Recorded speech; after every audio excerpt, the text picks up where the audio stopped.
आणि आज आपला समाज नाही, अनेक समाजामध्ये व्यक्तिमत्व विकासाची खूप मोठी गरज आहे आजच्या आधुनिक युगामध्ये. कारण जेव्हा सर्व गोष्टी समोर असतात तर काही गोष्टी बाजूला सारून आपण समोर जगत राहतो. त्याच्यामध्ये हा व्यक्तिमत्व विकास हा विषय खूप महत्त्वाचा आहे. तर मी वनिताताईला आमंत्रित करतो की त्यांनी आपल्या इंट्रोडक्शनच्या सोबत त्यांनी हा विषय आपल्या हातात घ्यावा. Over you madam, please. नमस्कार सगळ्यांना. मी डॉक्टर वनिता नस्कुलवार. सर्वप्रथम तुम्ही शारदीय नवरात्र जे सुरू आहे त्याबद्दल सगळ्यांना शुभेच्छा देते. आणि पंचमंच जागृती मंच जो आहे आपला, त्याच्यावर जेवढे उपस्थित आहे त्या सगळ्यांना स्वागत करते. आणि ते मला ऍक्च्युली स्त्रियांचं अपेक्षित होतं, कारण ज्यांची लहान मुलं आहे त्यांना आणि त्या सगळ्या मातृशक्तीला पण मी स्वागत करते सगळ्यांचं. माझं प्रोफाईल सांगण्यात फार वेळ नाही घालणार. मी डॉक्टर वनिता नस्कुलवार, UG आणि PG ला शिकवते. मी असिस्टंट प्राध्यापक आहे. आणि माझा जो शैक्षणिक किंवा टीचिंगचा जो अध्यापनाचा जो प्रवास आहे तो KG to PG असा राहिलेला आहे. म्हणून मी आज हा जो विषय घेतला 0 to 12 इयर्सच्या मुलांचा व्यक्तिमत्व विकास, त्यासाठीच घेतला की मी ऑलरेडी मी त्यांना शिकवलेलं आहे. KGच्या मुलांना पण शिकवलं आहे मी, त्याच्यानंतर मी मिडल क्लासला शिकवलंय, त्याच्यानंतर मी UG ला पण शिकवलंय, आतापर्यंत मी PG सगळ्या MCOM वगैरे पण शिकवते आणि आता माझा UG PG सुरूच आहे. तर असा हा माझा प्रवास आहे. आणि बाकी काय सांगणार आहे म्हणजे आता आमच्या या फील्डमध्ये रिसर्च पेपर वगैरे लिहावेच लागतात. माझे 8 ते 9 रिसर्च पेपर पब्लिश आहे. आणि हा जो जनजागृती मंच काढलेला आहे मंगलवार सरांनी आणि बाकीचे जे याच्यामध्ये सगळे जे कोऑर्डिनेटर्स आहेत त्या सगळ्यांचं पण मी या मंचावर स्वागत करते. तर आजचा आपला जो विषय आहे तो 0 ते 13 वर्षाच्या मुलांचा व्यक्तिगत विकास किंवा पर्सनॅलिटी डेव्हलपमेंट. आता आपण 0 ते 13 असं का घेतलं, कारण जनरली एक जनरेशन जी असते ती 10 ते 15 वर्षाची असते. 10 ते 15 वर्षानंतरच्या जनरेशनमध्ये विचारांमध्ये, सवयींमध्ये, सगळ्याच गोष्टींमध्ये एक फरक पडतो. जनरली 10 वर्षाच्या वरची जी जनरेशन असते त्याच्यामध्ये सगळ्या गोष्टींमध्ये आपल्याला तो फरक जाणवतो. म्हणून आपण 0 ते 13 असं घेतलेलं आहे. तर ही जी जनरेशन आहे ही जनरेशन याला आपण जेन ए म्हणतोय, जनरेशन अल्फा. आणि याच्या आधीची जी पिढी आहे म्हणजे 14 वर्षानंतर 28 ते 30 वर्षापर्यंत ही जेनची पिढी आहे, जनरेशन झी पिढी. त्यानंतर जी माझी पिढी आहे म्हणजे जे आता 45 to 60s मध्ये आहे, जे 65 नंतर जन्मलेले लोक आहेत ते जेन एक्स आहेत, जनरेशन एक्स आहे. त्याच्यानंतर 15 वर्ष म्हणजे 80 नंतरची जी पिढी आहे 80 ते 96 पर्यंतची ही जनरेशन वाय पिढी आहे. त्यानंतर जी आता युवा पिढी सुरू आहे 15 ते 25 ते 28 दरम्यानची ही जनरेशन जेनजी म्हणतात त्याला. आजकाल जेनजीचं खूप कौतुक आहे, जेनजी पिढी म्हणतात त्याला, आपण युवा वर्ग म्हणतो. आणि त्याच्यानंतर ही जी नुकतीच जन्मलेली पिढी आहे जी 2010-12 नंतर जन्मलेली आहे आणि आता ती 13 ते 15 वर्षाच्या आत आहे, त्याला आपण जेन ए किंवा जनरेशन अल्फा असं म्हणूया. याला अल्फा पिढी म्हणतो. तर ही जी पिढी आहे ही जनरेशन अल्फा जी पिढी आहे ही हिच्यात आणि आधीच्या सगळ्या पिढ्यांमध्ये बरीच तफावत पडणार आहे सगळ्याच बाबतीमध्ये. कारण ही जी पिढी आहे ही आता AIच्या जमान्यात जन्मलेली पिढी आहे किंवा जन्मते आहे. त्याच्या आधीची जी जनजी पिढी होती त्याला आपण युवा पिढी म्हणू. त्यांना शिक्षणाद्वारे, महाविद्यालयाद्वारे कम्प्युटरचं वगैरे नॉलेज होतं, त्यासाठी कोर्सेस आले, इंजिनिअरिंग वगैरे असे कोर्स आले. आमच्या वेळेला जमतेम 1983 मध्ये नागपूर विद्यापीठात हा कम्प्युटरचा कोर्स आला होता. त्याच्यामुळे कम्प्युटर म्हणजे कम्प्युटर शिकायचं म्हणजे इंग्लिश यांना कंपल्सरी असं त्यावेळेचा समज होता. त्याच्यामुळे आम्ही त्या भानगडीत फारसं पडलो नाही, पण आता आम्हाला ते शिकणं गरजेचं आहे. तर आताची जी पिढी आहे ही जेन ए किंवा याला जनरेशन अल्फा असं म्हणून. आणि या पिढ्यांचा जो सगळ्या गोष्टी म्हणजे यांच्या सवयी, यांच्या झालेले संस्कार, यांची मूल्य, यांच्या रूढी, यांच्या परंपरा, या सगळ्या गोष्टींमध्ये म्हणजे बराच फरक पडतोय. तो फरक यासाठी पडतो आहे की गॅप जास्त पडली आहे. आणि गॅप अशी आहे की ही टेक्निकल गॅप आहे. माझी स्क्रीन शेअर होते का? नाही ताई. हॅलो, नाही ताई, शेअर करावी लागेल तुम्हाला. शेअर नाही झाली का?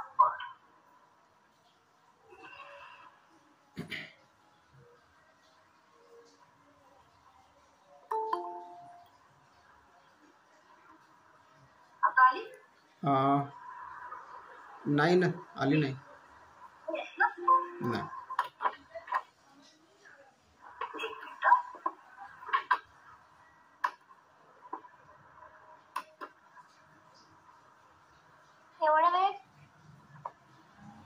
सर्वांनी आपलं माईक ऑफ ठेवायचं बेटा.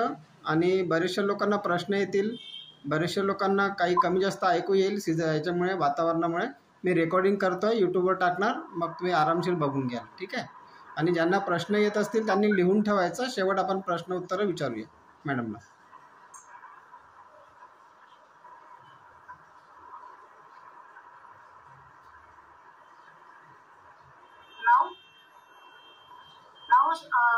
It's visible? Yes madam. Sir आता मी पीपीटी केला, याच्यानुसार तुम्हाला समजावून सांगणार आहे.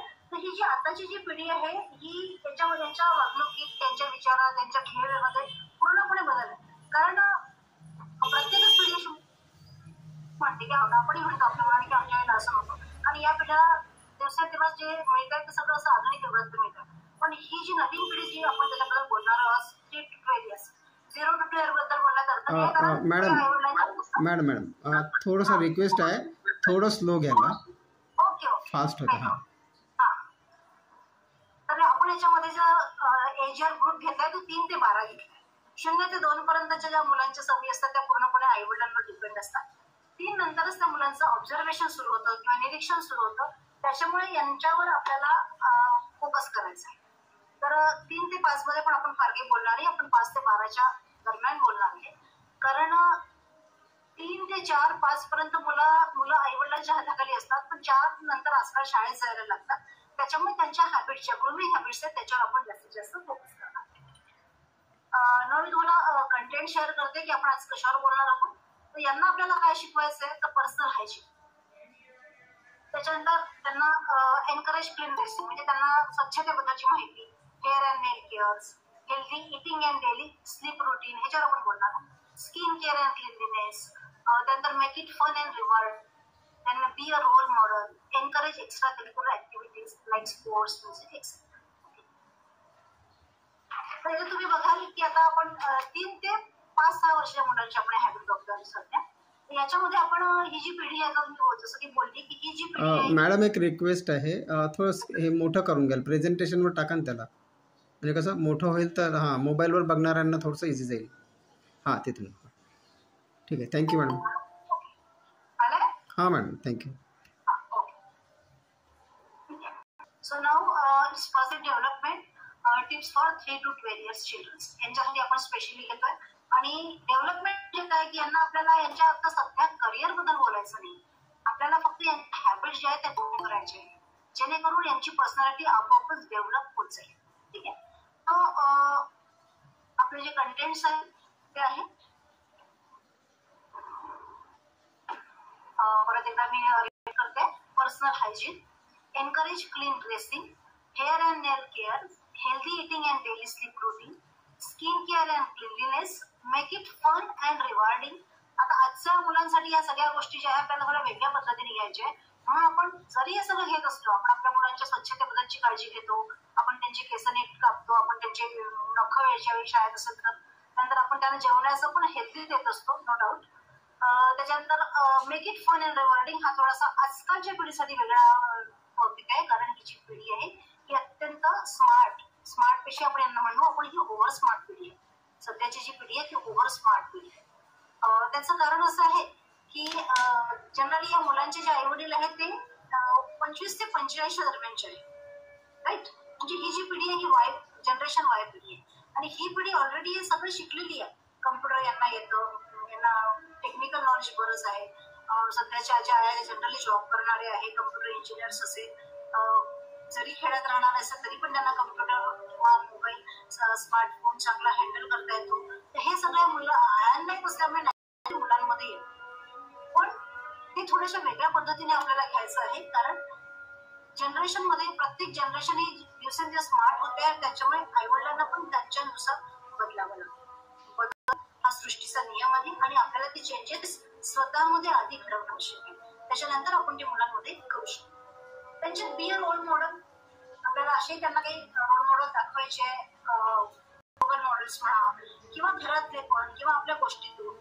त्यानंतर त्यांना करिक्युलर ऍक्टिव्हिटीजसाठी आपल्याला एनकरेज करायचं. हे सगळे कंटेंट्स आपल्या याच्यामध्ये येणार आहेत. त्यांना पुढे हॅबिट्स कोणत्या लावायच्या, तर 3 वर्षापासूनच्या मुलांना जर आपण सवयीला जसं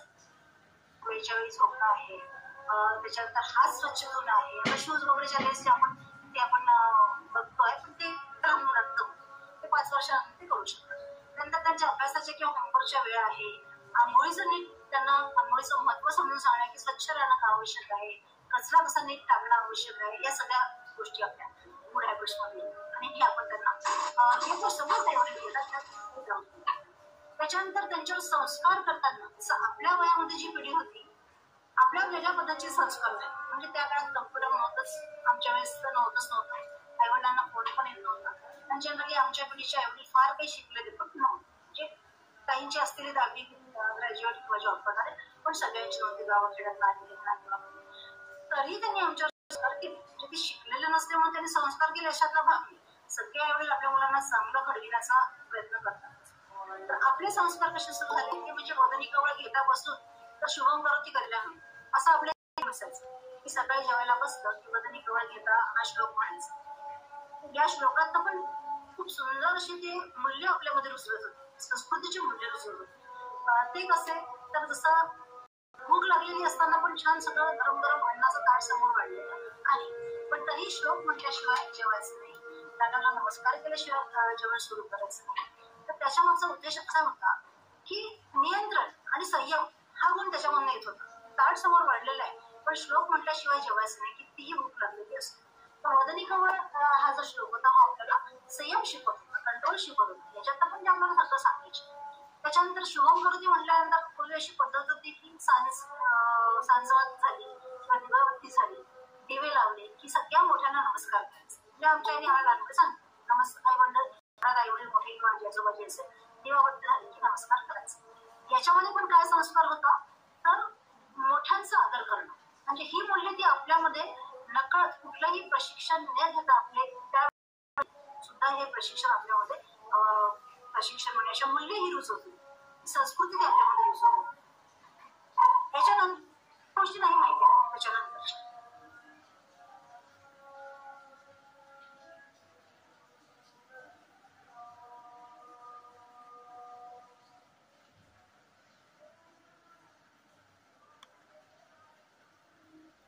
आवाज अडथळला आहे थोडासा कव्हरेजमुळे. पूर्णपणे कॉन्सन्ट्रेट करावं जेवताना. आपण काय जेवतो आहे त्याची चव आणि ते सगळं घेऊन व्यवस्थित एकाग्र चित्त कसं वाढवावं हे त्यावेळेला पण ते आपल्याला शिकवतात.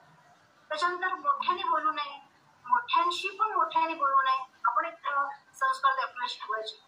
त्याच्यानंतर जेवताना आपण एक चित्रावळ काढण्याची पद्धत आहे. ताटातलं सगळ्यांना साईडला काढायचं आणि बाजूला ठेवायचं, त्यालाही पाणी ठेवायचं.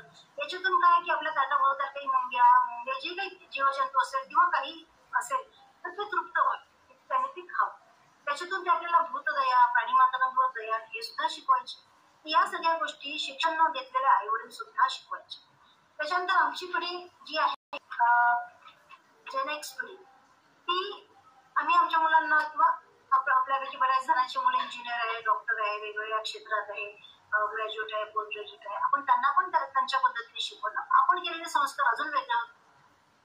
त्याच्यानंतरची जी पिढी आहे की जी यांची आईवडील या लहान मुलांची आईवडील हे पण चांगले शिकलेलेच आहेत सगळे, त्याच्यामुळे त्यांचे संस्कार करण्याच्या पद्धती वेगळ्या आहेत. आताची परत जी तरुण पिढी आहे म्हणजे या आपण जी पिढी घेतोय जेन ए, जनरेशन ए, त्याच्या आधीची जी पिढी आहे झी पिढी, जेन झी पिढी ज्याला आपण म्हणतो, युवा वर्ग सगळा. युवाचा अर्थ काय होतो, युवाचा उलटा शब्द केला की वायू तयार होतो. आणि वायू म्हणजे हे या मुलांना जर वळण चांगलं दिलं तर यांचा जे वायू आहे हा वायू सरळ पण जातो, आणि या मुलांना वळण वाईट लागलं आणि चुकीच्या सवयी लावली तर हे वायूसारखे कुठेही भरपुरू शकतात. ते वादळ देखील आणू शकतात, तुफान देखील आणू शकतात. तसा तर युवाचा वायू आपण अर्थ घेतला तर त्याप्रमाणे त्यांच्यावर संस्कार होतात. पण आपल्याला आता आपण जी पिढी घडवतो ही पुढे जाऊन युवा पिढीमध्येच यांचं रूपांतर होणार आहे. त्याच्यामुळे या पिढीला आपण जे संस्कार देणार आहोत ते कुठल्या पद्धतीचे असावे त्याच्यावर आज आपण थोडस चर्चा करणार. तर इथे मी काही पिक्चर दिले असं मेडिटेशन. आता आपल्या जनजागृती मंचावर मेडिटेशनची क्लासेस सुरू आहेत.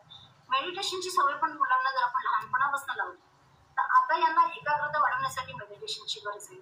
थोडा वेळ काय ना 2 मिनिटं 5 मिनिटं किंवा देवासमोर बसा. आता शुभम करोती नाही शिकवलं जात किंवा त्यांचे वेगवेगळे क्लासेस काय काय ते सगळं असतं त्याच्यामुळे, पण तरी आपण मेडिटेशनची त्यांना सवय लावू शकतो. त्याच्यानंतर हेल्प करणं, हेल्पिंग हँड म्हणून आपण त्यांना त्यांच्या वयानुसार ते जेवढी मदत करू शकतात. आजी आजोबांना काही सगळं टॉवेल द्यायचं, पाणी द्यायचंय घरात, किंवा अजून कोणाला अशी काही मदत करायची की त्यांच्या वयालाच येते, ज्याच्यातून आपण त्यांना गुड व्हॅल्यूज, मूल्य काय, चांगली मूल्य काय, चांगले संस्कार काय हे शिकवू शकतो. त्याच्यानंतर याप्रमाणे तिसरं चित्र दिलेलं आहे आपण याच्यामध्ये, की मदत करायची, वृद्धांना मदत कुठल्याही पद्धतीने करू शकतो आपण. आपल्या घरात जर आजी आजोबा असेल, त्यांना छोट्या छोट्या गोष्टी लागत असेल तर त्या त्यांना देण्यासाठी, आजोबाला हे न दे, वयानुसार अर्थातच त्यांच्या वयानुसार. आणि सगळ्यात महत्वाचं आपल्याला त्यांना संवाद कौशल्य हा सुद्धा गुरुत्वाचा विकसित करायचा आहे, ज्याच्यावर आपण बघूच पुढे चर्चा कशी करायची ती. तर संवाद कौशल्य आपल्याला त्यांचं हे करायचं आहे, विकसित करायचं आहे. आणि त्याच्यानंतर आपल्याला त्यांना सोशली इन्व्हॉल्व्ह करायचं, म्हणजे जास्तीत जास्त ते समाजामध्ये कसे जोडल्या जातील किंवा सोशल होते. कारण आता जी फॅमिली आहे ती न्यूक्लिअर फॅमिली आहे, जनरली आई वडील आणि मुलगा किंवा मुलगी, त्यातल्या एकच मुलगा असतो, एकच मुलगी असते, ते पण एवढ्याचा अर्थ हे आहे. या न्यूक्लिअर फॅमिलीतली मुलं अजिबात सोशल असतात. तसंच त्यांना शेअरिंग करण्याची पण सवय नसते. तशी त्यांची खेळणी आहे ती त्यांचीच असते. त्यांच्या घरात एखादा पाहुणा आला आणि त्या पाहुण्याचं मूल त्यांच्या बरोबरीच असेल आणि त्यांनी जर ते मागितलं तर ते द्यायला बघत नाही, कारण ते एकटे आहेत, सिंगल आहेत. आणि त्यांना ते लहानपणापासून सवयच नाही, माझं खेळणं माझं आहे, माझी गोष्ट माझी आहे, माझं जेवण, माझं जे काही त्यांचं आहे ते फक्त माझं आहे. तर या मुलांना सोशली इन्व्हॉल्व्ह होणं अत्यंत गरजेचं आहे. उलट न्यूक्लिअर फॅमिलीत राहणारे जे पॅरेंट्स आहेत त्यांना याच्यावर फोकस करणं आवश्यक की आपली मुलं जास्तीत जास्त सामाजिक गोष्टीमध्ये कसा भाग घेतील किंवा ते समाजाशी कसे जोडतील. किंवा सपोज ते आपण कुठे बाहेर गेलो तर ते खूप आईच्या मागे मागे असतात, कारण आई आणि वडिलांशिवाय त्यांना कोणी दिसत नाही. 3-3.5 वर्षाची मुलं यांना नाही दिसत कोणी, त्याच्यामुळे ते दुसऱ्यांकडे जायलाही बघत नाही आणि ते बोलत पण नाही. तर हा एक प्रॉब्लेम असतो. तर अशा मुलांसाठी आपल्याला आणि दुसरं म्हणजे याच्यातच आपण बोलतोय वैयक्तिक स्वच्छतेबद्दल, आपण जसं बोलतोय की वैयक्तिक स्वच्छमध्ये पर्सनल हायजीन मध्ये आपल्याला काय बघायचं आहे.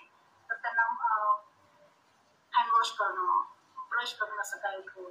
त्याच्यानंतर कपड्यांच्या बाबतीत त्यांची स्वच्छता कशी असायला पाहिजे, केस वेळच्या वेळी कापलेच पाहिजे, कारण नख वेळच्या वेळी कापली पाहिजे, नखातली घाण स्वच्छ केली पाहिजे. हे आपण 5 वर्ष मुलांना शिकवू शकतो नक्कीच. आणि नखामध्ये थोडासे मळ दिसतोय तर मग बघायची, त्यांची नख चेक करायची. या सगळ्या आपल्याला त्यांना चांगल्या सवयी लावायच्याच आहे. त्याच्याशिवाय आपल्याला त्यांना फूड हॅबिट्स जे आहे, हेल्दी फूड हॅबिट्स लावायचे. आता तुम्ही बघताय त्यांची पिढी आहे की पिझ्झा, बर्गर, मॅगी मध्ये अडकलेली पिढी आहे. त्यांना खायला जर वेळेवर काही करायचं असेल तर ते सगळं मॅगीचं पाकिट मागवतात आणि त्याच्याहून पुढे जाऊन आता सगळं ऑनलाईन आहे. झोमॅटो, स्विगी हे सगळे जे डिलिव्हरी फूड जे आहे ऑनलाईन घरी येतात, त्याच्यामुळे त्यांना या कामं करण्याच्या सवयी पण नाही. जसं पूर्वी कसं होतं की मुलींना स्वयंपाक पाणी आलाच पाहिजे, मुलांवर फार फोकस केला जात नव्हता. त्याच्यानंतर मुलं बाहेरकडे शिकायला लागले तर काही आईने त्यांना त्यांच्या कामापुरतं शिकवलं. पण आता काय आहे, आता त्यांना शिकवायची गरजच नाही. आता ते जर पैसा कमवत असतील किंवा बाहेर राहत असतील तर हे सगळं ते ऑनलाईन मागवतात. ठीक आहे. तर त्यांच्या फूड हॅबिट्स या मुलांना या सवयी लागू नाहीत. म्हणजे यांना असं मॅगी, पिझ्झा, पास्ता या खाण्याच्या सवयी लागू नये असं जर आपल्याला वाटत असेल तर हे पालक म्हणून तुम्हाला त्यांच्या या सवयी डेव्हलप करायचे, त्यांना जास्तीत जास्त पौष्टिक कसं दिलं. आणि जसं 0 ते 2 पर्यंत आपण बोलत नाही, कारण ह्या सगळ्या गोष्टी आता डॉक्टर ठरवतात. म्हणजे आता सध्या कसं आहे की डॉक्टर म्हणतात की 0 ते 1 वर्ष मुलांना मीठच देऊ नका. आमच्या वेळेला ही कॉन्सेप्ट आम्हाला माहितच नव्हती. मुलांना 1 वर्षाच्या मुलांना मीठ द्यायचं नाही किंवा मुलांना साखर द्यायची नाही. पण आता मला एक नातू झाला आणि डॉक्टरने म्हणले की नाही, मीठ अजिबात वर्षभर त्याला द्यायचं नाही. का तर त्यांच्या किडन्या डेव्हलप झालेल्या नसतात पूर्णपणे, तर मिठाची सवय लावायची नाही वर्षभर. तसंच आता भारतामध्ये मधुमेही लोकांचा आपण बघतोय की 80% लोक भारतातील मधुमेही आहे. त्याच्यामुळे डॉक्टरांचं म्हणणं हेही आहे की 2 वर्ष ते 3 वर्षापर्यंत मुलांना साखरही देऊ नका, म्हणजे डायरेक्ट साखर नका. तुम्ही इतर पदार्थांना गोडवाताना देऊ शकता. असं जे आता आमच्या डॉक्टरांनी आम्हाला सांगितलं त्यासाठी म्हणून सांगते. तर जसं तुम्ही त्यांना अशा जे गोड पदार्थ किंवा फळं आहेत ते देऊ शकता, पण डायरेक्ट साखर द्यायची. पण याच्यानंतर मात्र आपल्याला 3 वर्षाच्या वरची आपण बघतोय 3 वर्ष मुलांना आपण हे सगळं हळूहळू सुरू करायचं. त्यांना खूप गोड द्यायचं नाही, खूप तेलकट द्यायचं नाही, खूप स्पायसी द्यायचं नाही मेन म्हणजे, कारण त्यांचे ऑर्गन्स डेव्हलप होत असतात. ठीक आहे ना. त्याच्यामुळे आता आपल्याला हेल्दी फूड हॅबिट्स लावणं अत्यंत गरजेचं आहे. ज्याच्यामध्ये जर आपण बघितलं तर आपला जो महाराष्ट्रीयन आहार आहे तो वरण भात, भाजी, पोळी, चटणी, कोशिंबीर, लोणचं, पापड याच्यात एक बॅलन्स डाएट आपण त्यांना देतो. म्हणजे प्रॉपर साखर, प्रॉपर मीठ जे काही आहे प्रॉपर कार्ब्स पोळ्यांमधनं, भातामधनं कार्बोहायड्रेट्स, पोळीमधनं असा सगळा जो आहार आहे तो मुलांना अशा हेल्दी सवयी लावा ज्याच्यामध्ये त्यांना सगळं पौष्टिक मिळालं पाहिजे, हेल्दी मिळालं पाहिजे. आणि तुम्ही त्यांना काही पदार्थ बाकीचे द्यायचे असेल बाहेरचे तर त्याचा पण एक वेळ ठरवून द्या. महिन्यातनं एकदा आपण जाणार आहोत, 15 दिवसातनं एकदा जाणार आहोत. त्यांच्या जर काही सवयी जर आपण त्यांच्या डेव्हलपच नाही केल्या जे आपल्या जिभेची चोचली ज्याला आपण म्हणतो तर त्यांना त्या सवयी लागणारच नाही, वाईट सवय. कारण जे त्यांना डेव्हलप नाही करत त्या सवयी त्यांना आवडत पण नाही काही दिवसांनी सवय असं होतं. त्याच्यामुळे खाण्याच्या ज्या सवयी आहेत त्या तुम्ही त्यांना जास्तीत जास्त पौष्टिक आहार कसा देता येईल तो द्यायचा. म्हणजे आपल्या गुड हॅबिट्स काय आणि बॅड हॅबिट्स काय याची शिकवण एवढीच देतातच, नो डाऊट. पण सध्याची जी पिढी आहे ही कशी पिढी आहे, ही AI पिढी आहे, आर्टिफिशियल इंटेलिजन्स वाली पिढी आहे. आई बाबांचं कितपत ऐकतील ही पिढी हा पण एक याच्यात एक डाऊट आहे. म्हणून आपल्याला पॅरेंटिंग जे आपण आज घेतलंय, पालकत्व किंवा पालकांना काय खबरदारी घ्यायची याच्यासाठी आपण बोलतो आहे की आताची जी पिढी आहे ही पूर्णपणे डिपेंड आहे इंटरनेटवर, मोबाईलवर आणि आता जे आलं आणि गुगलवर तर आहेच, होतीच होती, आता AI आलं. त्यांच्या पिढीला AI आलेलं आहे. 0 ते 13 वर्ष मुलांना आर्टिफिशियल इंटेलिजन्स आले आणि ते जे सांगतं ते 101% बरोबर असतं असं यांना वाटतं. त्याच्यामुळे आईवडिलांवरती किती विश्वास ठेवतील याच्यावर डाऊट. कारण आईवडील एक सांगतात आपण गुगल तर दुसरंच काहीतरी सांगतोय, AI तर तिसरंच काहीतरी सांगतोय. म्हणून त्यांना आता वळण लावताना आपल्याला या पिढीची तुम्हाला सांगड घालायची. जनरली या पिढीचे जे पॅरेंट्स आहेत ते 25 ते 85 दरम्यान ते सगळे एज्युकेटेड पॅरेंट्स आहेत. त्याच्यामुळे तुम्हाला या गोष्टी सहजरित्या जमतील की त्यांना AI बरोबर आहे, AI त्यांना शिकावं लागणारच आहे. त्याच्यामधलं चांगलं काय वाईट काय हे मात्र तुम्हाला बघायचं. कारण आता आलंच आहे या पिढीला, डिजिटल पिढी आहे, डिजिटल जनरेशन, सगळं डिजिटलाइज झालेलं आहे. त्याच्यामुळे या पिढीला हे शिकणं अत्यंत आवश्यक आहे. AI म्हणजे काय, पण AI मध्ये किंवा गुगलमध्ये किंवा युट्यूबवर हे मुलं जे व्हिडिओ बघतात त्याच्यामध्ये चांगलं काय आणि वाईट काय हे त्यांना कळत नाही. काय करणार आहे 3 ते 10 वर्षाच्या किंवा 13 वर्ष मुलांना चांगलं काय वाईट काय करणार, त्यांना जे काही दिसतंय ते बघतात. जेव्हा आपण गुगल किंवा युट्यूब लावतो तुम्ही बघा की एखादा वाईट व्हिडिओ किंवा एखादा चुकीचा व्हिडिओ बघण्यात आला तर त्या टाईपची व्हिडिओ असतात त्याच्या खाली येतात आणि मग मुलांना ती सवय लागते. त्याच्यामुळे यांना मुलांना मोबाईल किती वेळ द्यायचा आणि यांचं हे जे AI बघणं, AI मधलं चांगलं काय आणि वाईट काय हे त्यांना समजून सांगणं हे आताच्या पॅरेंटला शिकणं अत्यंत आवश्यक आहे की आपले मुलं काय बघतात. जसं मी म्हणलं की तुमची जी पिढी आहे पॅरेंट्सची पिढी स्पेशली ही जॉब करणारे मॅक्झिमम लोक जॉब करतात. त्याच्यामुळे मुलांकडे लक्ष द्यायला वेळ नसतो. मुलं मोबाईल देतो आपण त्यांना की आपल्याला त्यांचा कॉन्टॅक्ट करता आला पाहिजे. मुलं घरी एकटे आहेत तर आपल्याला त्यांना त्यांच्याशी बोलता आलं पाहिजे, त्यांच्यावर वॉच ठेवता आलं पाहिजे. पण वॉच तुम्ही त्यांनी मोबाईलमध्ये काय बघता याच्यात नाही ठेवू शकत ना दूर जाऊन. त्याच्यामुळे हे पण त्यांनी काय बघितलं आहे, मोबाईलच्या बॅकला जाऊन मुलांनी काय काय बघितलंय, कोणते व्हिडिओ ऑन केले हे मात्र तुम्ही बघू शकता. एकदा त्यांचा मोबाईल चेक केला त्याच्यामध्ये सिक्युरिटी कुठला जर त्या मुलांना कोड बिट डाउन नाही करत आपण ते करू शकतो. त्याच्यामुळे चांगलं काय वाईट काय, कारण सगळ्याच्या लिमिट्स आहेत. म्हणजे गुगलच्या लिमिट्स आहे, AIच्या लिमिट्स आहे, हे कितपत गोष्टी खऱ्या आणतात मुलांसमोर. जसं आपण बघितलं गुगलचं की गुगलच्या ऍड्रेसवर ती कार गेली आणि एका मुलाजवळ ती कार पुढे काहीच नव्हतं आणि ती कार खाली पडली. तर गुगलला पण लिमिट आहे, AIला पण लिमिट आहे. बिकॉज हे सगळं आपण म्हणून मानवी मेंदूने हे सगळं तयार केलं. जेव्हा मानवी मेंदूला जशा लिमिट अशा त्या AIला पण 100% करेक्ट काय सांगणार, जे त्यात माणसाने फीड केलं आहे त्यामध्ये तेच AI सांगणार ना आपल्याला. त्याच्यामुळे AI मध्ये आपली मुलं काय चांगलं बघतात आणि काय वाईट ह्याच्यावर तुमचा वॉच असणं आवश्यक आहे. कारण त्याच्यासोबतच आताची जी पिढी आहे ती लहान मुलांचं मी बघते जनरली की त्यांना टीव्हीचा आणि मोबाईलचा फार वेळ. ते जेवायला बसताना त्यांना मोबाईल लागतो आणि ती तरी पोळी त्या मुलांनी खावी म्हणून आईचा अटापिटा असतो ना, मग ती काय करते त्याला मोबाईल लावते, बघ बाबा कार्टून बघ, तुला एक पोळी खाऊ घालते किंवा वाटीवर आणि तो मुलगा खातो. त्याचं जेवणाकडे अजिबात लक्ष नसतं. जसं मी म्हटलं की आमच्या एक्स पिढीने वदनी कवळ घेता या श्लोकपती सांगितलंय की उदरभरण नव्हे जाणीचे यज्ञ कर्म. पोट भरण्याचं साधन नाही, ते एक प्रकारचं यज्ञ आहे जे आपण आपल्या पोटामध्ये अन्न टाकतोय. हा त्याच्या मागचा जो उद्देश होता तो आता पूर्णपणे या नवीन पिढीला माहिती नाही. जेवतात तिकडे जेवत असतात, तिकडे मोबाईल बघत असतात, तिकडे टीव्ही बघत असतात. मग ते अन्न शरीराला पद्धतीने जात आहे, ते फक्त गिळतात आहे, ते फक्त खातात आहे, ते बघतात आहे मोबाईलकडे. त्या बघताना ते जे बघतात आहे त्याच्यापासून असं म्हणतात की आपण जैसा मन वैसा अन्न असं एक म्हण आहे. तसं तुमचं मन असतं आणि मनात ज्या प्रकारचे तुमचे विचार असतात हो ना, तसं ते अन्न तुमचं रक्त तयार करतं. त्याच्यामुळे मुलांना घालताना आपण त्यांच्यासमोर काय काय मांडतो आहे, कुठले पिक्चर्स कुठले व्हिडिओ आपण त्यांना दाखवतोय ते फार महत्वाचं. आणि तसंच त्यांचं रक्त तयार होतं. म्हणजे अन्नामध्ये इतकी ताकद आहे कारण ते आपल्याला जिवंत ठेवतं ना. पाणी अन्न हे आपल्याला जिवंत ठेवतं. म्हणजेच त्याच्यामध्ये एक सजीवता एक प्रकारची, आणि ती सजीवता आपल्यामध्ये जाते. म्हणजेच त्याच्यापासून जो काही रक्त मेद धातू आपले तयार होतात ते त्या पद्धतीचे तयार.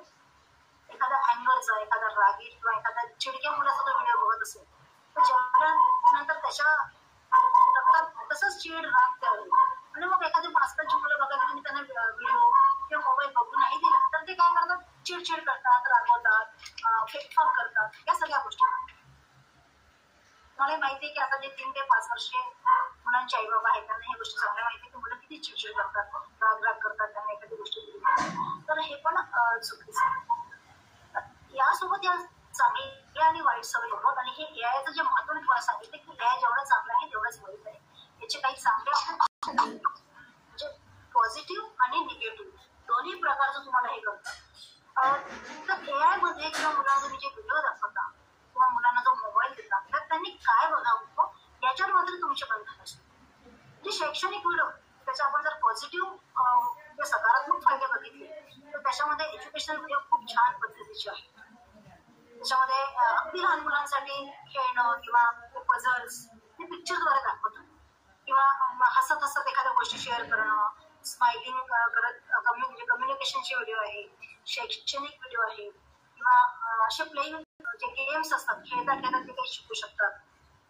Learn with fun, learn with games, तर असे व्हिडिओ तुम्ही त्यांना दाखवा. हे त्याचे फायदे असू शकतात एआयचे किंवा मोबाईलचे. त्यांनी असं बघावं याच्याकडे तुमचा जास्त भर असू दे. मोबाईल तर बघू द्या त्यांना, कारण आता ती गरज झालेली आहे, काळाची गरज झाली आणि काळानुसार आपल्याला बदलायचं. तर त्यांना बघू द्या, पण त्यांनी काय बघावं याच्या मात्र तुमचा पूर्णपणे फोकस असू दे. त्याच्यानंतर त्यांच्या क्रिएटिव्हिटी जास्तीत जास्त पोस्ट करा. म्हणजे त्यांना इनोव्हेटिव्ह तुम्हाला काय देते किंवा क्रिएटिव्ह काय देते याच्यावर पण फोकस असावा तुमचा. त्याच्यानंतर आपण त्यांना शिकता आता ही 5 वर्षाची पिढी झालेली आहे. समजा 3 ते 5 पर्यंत आपण बोललो, 5 नंतरची जी पिढी आहे ती आता शाळेत जायला लागते. घरी तुम्ही जे शिकवता याच्या व्यतिरिक्त ते शाळेतून बऱ्याचशा गोष्टी शिकवल्या, त्याच्यावर तुमचा वॉच असू द्या. म्हणजे ते काय शिकून आले त्याच्यावर पण महत्व आहे फार. तसं त्यांचे दप्तर चेक करणं रोज, त्यांनी काय शिकलं त्यांच्याकडनं ऐकून घेणं. आता तुम्हाला त्यांचं कम्युनिकेशन स्किल किंवा संवाद कौशल्य जर वाढवायचं आहे तर मुलं शाळेत त्यांना तो वेळ द्या.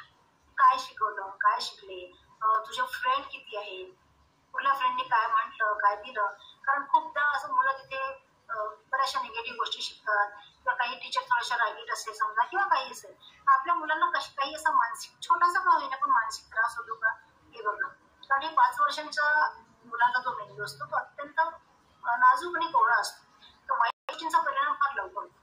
म्हणजे समजा एखाद्या टीचरने चांगल्याही कारणासाठी रागवलं असेल तर त्याला असं वाटतं की नाही मला शाळेत जायचं, त्याच्यासाठी ती निगेटिव्ह गोष्ट आहे. तर अशा निगेटिव्हिटी जर ते घेऊन येत असतील तर त्या पॉझिटिव्ह किंवा सकारात्मक मध्ये कशा आपण त्या कन्व्हर्ट करायच्या याच्याकडे पॅरेंट्सचं लक्ष असायला पाहिजे की आपल्या मुलाला काय आवडत नाही. मुलींच्या बाबतीत अजून स्पेशली लक्ष द्यायला पाहिजे, कारण मुलींमध्ये 6 सेन्स असतो वेगळा आणि मुली गोष्टी खूप पटकन करतात. तर मुलींच्या बाबतीत आता गुड टच बॅड टच मध्ये खूप सारे व्हिडिओ आणि आपल्या पॅरेंट्सला माहितीच आहे या गोष्टी शिकवून. मुली जर असतील तुमच्या 5 वर्ष ते 10 वर्षापर्यंतच्या तर त्यांना गुड टच आणि बॅड टच मधला फरक कळणं. आणि मुलं असेल तर मुलांना पण या गोष्टी गरज असं आवश्यक नाही आहे की मुलींबद्दल बाबतीतच वाईट घटना होतात. मुलांच्या बाबतीत देखील बऱ्याचशा वाईट घटना होऊ शकतात आजूबाजूला, शाळेत, रिक्षामध्ये, व्हॅनमध्ये, कुठल्याही. तर त्यांच्याकडनं ते सगळं होतच. कम्युनिकेशन स्किल आवश्यक आपल्या या मुलांना आपण डेव्हलप करतोय पुढच्या चांगली पिढी घडवण्यासाठी. या मुलांवर पॅरेंट्सचं वेगळं आणि विशेष लक्ष असणं अत्यंत आवश्यक आहे. त्याच्यामुळे यांना तुम्ही सोबतच आपण यांना ग्लोबल अवेअरनेस शिकवायचं आहे. म्हणजे जगामध्ये काय चाललेलं आहे, छोट्या छोट्या गोष्टी जगामध्ये चाललं काय म्हणजे यांना जागतिक लेव्हलचं काही नाही करायचं, पण जसं शहरांची माहिती, जसं आता आपण जयपूरला पिंक सिटी म्हणतो ना, Jaipur is a pink city, अशा छोट्या छोट्या गोष्टी. किंवा ब्राझील लव फुटबॉल, म्हणजे ब्राझीलला कशासाठी प्रसिद्ध, फुटबॉलसाठी प्रसिद्ध आहे. जयपूरला गुलाबी शहर म्हणतात. हे का आवश्यक आहे? या वयामध्ये आपण यांना जे शिकवतो ते यांच्या ब्रेनमध्ये फिक्स बसतं. लहानपणच्या ज्या म्हणजे लॉंग टर्म मेमरी याला म्हणून, या मुलांची लॉंग टर्म मेमरी किंवा ग्रास्पिंग पॉवर स्पेशली सध्याच्या पिढीचा खूप जबरदस्त आहे. यांना तुम्ही जर अशा छोट्या छोट्या गोष्टी शिकवल्या, ज्या पुढे जाऊन हे 18-20 झाले आणि यांना MPSC UPSC जर तयारी करायची, तर हे छोट्या छोट्या गोष्टींमधलं नॉलेज तुम्ही त्यांना आता सांगू शकता. मी आता सांगितलं की जयपूरचं पिंक सिटी, त्याच्यामध्ये जर प्रश्न आला फेस कशाला म्हणतात, किंवा ब्राझील कशासाठी प्रसिद्ध आहे, किंवा क्रिकेट आहे, किंवा रिव्हर्स आहे, किंवा आपले ओशन्स आहे, आपले जे समुद्र आहे कुठले, किंवा भारतात गेटवे ऑफ इंडिया कुठे आहे, किंवा असं छोट्या छोट्या गोष्टी आपण यांना रोजच्या गमतीतून स्टोरीज बोलणं सांगायच्या. अगदी 4 ते 5 ओळीची एखादी स्टोरी तयार करायची. आज आपण दिल्लीबद्दल बोलू, मग दिल्लीत काय प्रसिद्ध आहे. आज आपण मुंबईबद्दल बोलू, मुंबईत काय प्रसिद्ध आहे. याच्यातून काय होतं की त्याच्यातून त्यांचं जनरल नॉलेज वाढतं, जे प्रत्येक शहराचं प्रसिद्ध आहे. आणि जसं सांगितलं की या पिढीचं जे आहे ग्रास्पिंग खूप चांगलं आहे, त्याच्यामुळे यांच्या मेंदूमध्ये या गोष्टी अगदी फिट बसून जातात. आणि जे आर्टिफिशियल इंटेलिजन्स ज्याला आपण म्हणतोय, ते हे मुलं ऑलरेडी इंटेलिजंट आहेत, त्याच्यामुळे यांना हे पटकन समजतं. सोबत आपण यांचा कल्चरल अवेअरनेस पण वाढवायला पाहिजे. आपल्या रूढी, संस्कार, संस्कृती असतातच, पण ते का आहे, ते कशासाठी आहे, याबद्दल सुद्धा आपल्याला बोलायला पाहिजे. आपण आपली हॅबिट्स बघू. तर याच्यासोबत आपल्याला त्यांच्या कल्चरल हॅबिट्स जे आहेत ते आपण जशा आपले सण वार, संस्कृती याच्याबद्दल, नंतर आपले ट्रेडिशनल ड्रेसेस याच्याबद्दल सगळ्या गोष्टीमध्ये जागरूकता पाहिजे. आता जे तुम्ही मुली बघताय की मॉडर्न आहेत, असायला पाहिजे, जसं म्हणलं काळानुसार बदलायलाच पाहिजे, पण कुठे काय घालायचं हा सेन्स पण असायला पाहिजे. आणि हेही संस्कार आपल्याला आतापासूनच करायचे की आता सणवार आहेत, आपण हे घालायला पाहिजे. म्हणजे हा आपण त्यांना कल्चरल अवेअरनेस वाढवतो आपण त्यांचा एक प्रकारचा. ग्लोबल अवेअरनेस सांगितलं आणि कल्चरल अवेअरनेस आहे. आणि कल्चरल अवेअरनेस सोबत ग्लोबल इश्यूज पण बरेच आहेत आजूबाजूला, आपले छोटे छोटे आहेत. आता जागतिक इश्यू खूप आहेत. तसे आपल्याला जागतिक म्हणून छोटे इश्यूज कसे आहेत, जसं सेव्ह वॉटर, सेव्ह इलेक्ट्रिसिटी. आपण घरात बाहेर निघताना पंखा सुरू आहे, पंखा बंद केलाच पाहिजे. नळ सुरू असेल, नळ बंद केलाच पाहिजे. हे ग्लोबल इश्यूज आहे ऍक्च्युली. पुढे जाऊन याच पिढीला 20 ते 25 वर्षानंतर पाण्याची कमतरता येणार. आमच्या आधीच्या म्हणजे आमची आई वडील जी होती, जे आता 70-80 झाले असेल, त्यांनी पाणी कधीच विकत नाही घेतलं, त्यांनी ऑक्सिजन कधीच विकत नाही घेतलं. पण त्याच्यानंतरची ही जी चौथी पिढी आहे, आज आपण बघतोय दवाखान्यामध्ये छोटासा प्रॉब्लेम असतो की आयसीयूत टाकतो आणि ऑक्सिजन देतात, आणि त्या ऑक्सिजनचे आपण 4-4, 5-5, 10-10 हजार भरतो है ना. तर हा पण एक ग्लोबल इश्यू आहे की ऑक्सिजन का भरतोय. बिल्डिंग झाल्या, रस्ते सिमेंट होऊन राहिले, झाडं कापले जातात आहे, ठीक आहे ना. हे ग्लोबल इश्यूज पुढे जाऊन खूप मोठं स्वरूप धारण करतात. त्याच्यामुळे छोट्या छोट्या गोष्टीच्या माध्यमातून आपण या मुलांना आतापासून सांगायचं ग्लोबल इश्यूज बद्दल. नळ बंद करणं, लाईट लावणं, त्याच्यानंतर ड्राय आणि वेस्ट कचरा जो आपण आता सुरू केला गव्हर्नमेंटने, पण त्याच्याबद्दल शिकवणं लहानपणापासून. हे प्लास्टिक आहे याच्यात टाक, हा कागद आहे याच्यात टाक, ड्राय वेस्ट काय आहे, वेट वेस्ट काय आहे, याच्याबद्दल पण तुम्ही आपण त्यांना सांगू शकता. अशा बऱ्याचशा गोष्टी आहेत. त्याच्यानंतर ग्लोबल अचिव्हमेंट अवॉर्ड्स, जसे आता आपल्याला ऑलिम्पिकमध्ये मिळतं, क्रिकेट वर्ल्ड कपमध्ये मिळतं, फिफामध्ये मिळतं, याच्यामध्ये पण छोट्या छोट्या गोष्टीच्या माध्यमातून कुठली गोष्ट कशासाठी प्रसिद्ध आहे ते तुम्ही सहज त्यांना 2 वाक्य सांगू शकता. रोजच्या 2-2, 3-3 ओळी सांगायच्या. मुलांना फार बोर करायचं नाही, कारण ही मुलं जी असतात ही हुशार आहे, पण ही स्थिर नाही. हे तुमच्या सगळ्यांच्या पॅरेंट्सच्या लक्षात आलं असेल की मेंटली, फिजिकली मुलं स्टेबल नसतात, ते एका ठिकाणी बसतच नाही. त्याच्यामुळे तुम्ही त्यांना जास्त नाही करू शकत. खूप त्यांना अर्धा तास, 10 मिनिटं, 2 मिनिटाच्या वर त्यांना काही सांगायचं नाही, पण 2-2 मिनिटात तुम्ही त्यांना खूप महत्वाच्या आजूबाजूचा परिसर आहे, एन्व्हायरमेंट आहे, ग्लोबल इश्यूज आहे, ग्लोबल अचिव्हमेंट आहे, ग्लोबल अवॉर्ड्स आहेत, या सगळ्या गोष्टी आपण त्यांना सांगू शकतो. आणि तसं आता तुम्हाला सांगितलं की ग्लोबल इन्स्पायरिंग जे पर्सनॅलिटीज असतात, तसं तालिबानची जी मलाला जी होती, मलाला युसुफझई, काय केलंय, तिने आवाज उठवला तालिबानमध्ये. जेव्हा लहान मुलींना स्पेशली शिक्षण पण, तिथे तालिबानची कंट्री तुम्हाला माहिती आहे, तिथली कम्युनिटी तुम्हाला माहित आहे, तर त्यांनी काय केली, मुलींच्या शिक्षणावर बंदी आणली. मुलींनी सोशल मीडियावर हे नाही म्हणजे जायचं नाही, घराच्या पडायचं नाही, शाळेत जायचं नाही. पण तिचे वडील जे आहेत ते एक शिक्षक होते, त्याच्यामुळे तिला धरून पाठिंबा मिळाला आणि तिने आवाज उठवला. तिने सोशल मीडियावर व्हिडिओ टाकले की मला मुलींचा शिक्षणाचा अधिकार बंद नको व्हायला वगैरे, आणि ती जागतिक दर्जावर ती मुलगी प्रसिद्ध झाली. तर तिच्या वडिलांनी तिला सपोर्ट केला आणि ते करत असताना तिला किती अडथळे आले. म्हणजे मुलींच्या शिक्षणासाठी जेव्हा सावित्रीबाई फुलेंना जेवढे अडथळे आले, त्यांच्यावर दगडफेक झाली, त्यांच्यावर चिखलफेक झाली, त्यांच्यावर शेण फेकलं गेलं, तरी त्यांनी त्यांचा जो लढा चालू ठेवला सावित्रीबाईंनी, तशाच प्रकारचा लढा मुलींनी चालू ठेवला तालिबानमध्ये. मुलींना शिक्षणाचा अधिकार आहे. 11व्या वर्षी लढा सुरू केला, शाळेत घराच्या बाहेर पडली. 15व्या वर्षी तिच्यावर हल्ला झाला, तिला जबरदस्त तिला तिच्या हेडवर म्हणजे बंदुकीने गोळ्या झाडण्यात आल्या, तिच्यावर इंजुरी झाली आणि ती मुलगी सगळ्या सर्जरी मधनामध्ये बरी झाली. बरी झाल्यानंतर तिने तिचा लढा नाही थांबवला, तर तिने 16व्या वर्षी परत तो लढा सुरू केला. या सगळ्या ग्लोबल इन्स्पायरिंग अशा इन्सिडेंट असतात, त्या घटना असतात किंवा म्हणजे लहान मुलांना समजत असतात. मला असं एक्झाम्पल मी यासाठी दिलं की ती एक लहान मुलगी होती, म्हणजे 11 वर्षाची. जसं आपण आजचं पॅरेंटिंग म्हणजे घेतोय ते 3 ते 13 वर्ष मुलांसाठी घेतोय आणि ती मुलगी फक्त 11 वर्षाची. तिथे जायचं कारण मी आपला आधीचा जर इतिहास बघितला शिवाजी महाराज, तर शिवाजी महाराज वयाच्या 14व्या वर्षी पहिल्या लढाईवर गेले होते. त्याच्यानंतर झाशीची राणी आहे. आपण तुम्ही छोट्या छोट्या गोष्टी मुलांना सांगू शकता ज्याच्यामधनं ते इन्स्पायर होते आणि ज्याच्यामध्ये आपण वीर रस ज्याला म्हणतो, त्यांच्यातली वीरता म्हणजे कुठल्याही गोष्टीशी सामना करण्याची ताकद, शक्तीही त्यांच्यामध्ये येईल या गोष्टी. आपण त्यांचा हा वीर रस वाढवू शकतो. मग तुम्ही अशा ज्या व्यतिरिक्त छोटेसेच उदाहरण दिले तुम्हाला. मला असं दिलं शिवाजी महाराज सत्याला, शिवाजी महाराजांनी काय काय सहन केलं सगळ्यांना माहिती आहे. नंतर झाशीच्या राणीने काय सहन केलं, किंवा तुम्ही ज्या छोट्याशा बाळाचा विचार नाही केला, ज्या मुलांना आपण आज घडवण्याचा विचार करतो आहे, त्या राणीने देशासाठी त्या बाळाचा विचार नाही केला हे आपल्याला माहिती आहे.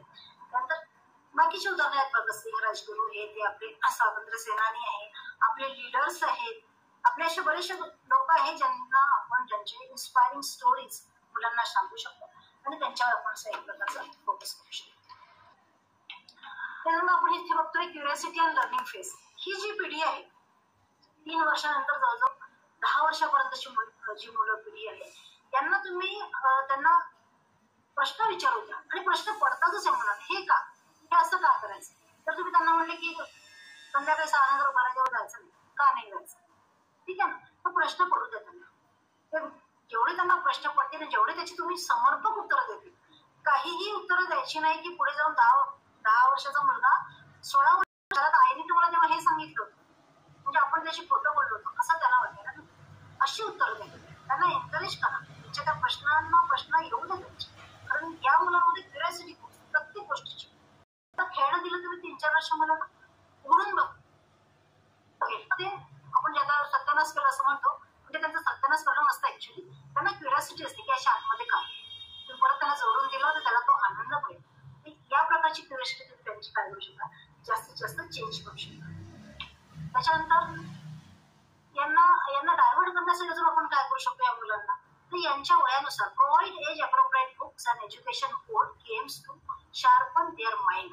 आता त्यांचं वय काय आहे, 3 ते 4 वर्षाच्या मुलाला तुम्ही काय देऊ शकता, तुम्ही त्यांना पझल्स घेऊन देऊ शकता, तुम्ही त्यांना कलर्स घेऊन देऊ शकता, तुम्ही त्यांना म्हणजे बुक्स पिक्चर बुक देऊ शकता, कारण त्याला वाचता येत नाही. त्याच्यामुळे त्याला पिक्चर बुक मधलं कळतं. ऍपल, एलिफंट हे त्याला तुम्ही जर सांगितलं तर बरोबर त्याच्यावर बोट ठेवतो. 2 वर्षापासूनची मुलं हे मात्र शिकतात, बोलताही येत नाही आणि त्यांना वाचताही येत नाही, पण हे ऍपल आहे, हा एलिफंट आहे हे मात्र त्यांना कळतं. त्यानंतर तो 3चा झाला, 4चा, मग तो 6चा होतो, मग तो शाळेत जातो, त्याला अक्षरांची ओळख होते, मग तो शब्द शिकायला लागतो, मग त्यांना तुम्ही तसे बुक्स द्या शब्दाची. तर अजून थोडं मोठं झालं किंवा असं सांगितलं की छोट्या छोट्या स्टोरीज आहे आपल्याकडे. अकबर बिरबलच्या स्टोरीज खूप इंटरेस्टिंग आहे, म्हणजे प्रत्येक वेळेला किती चतुराईने त्या अकबरच्या प्रत्येक प्रश्नाला प्रत्येक समस्यांना सोडवतो.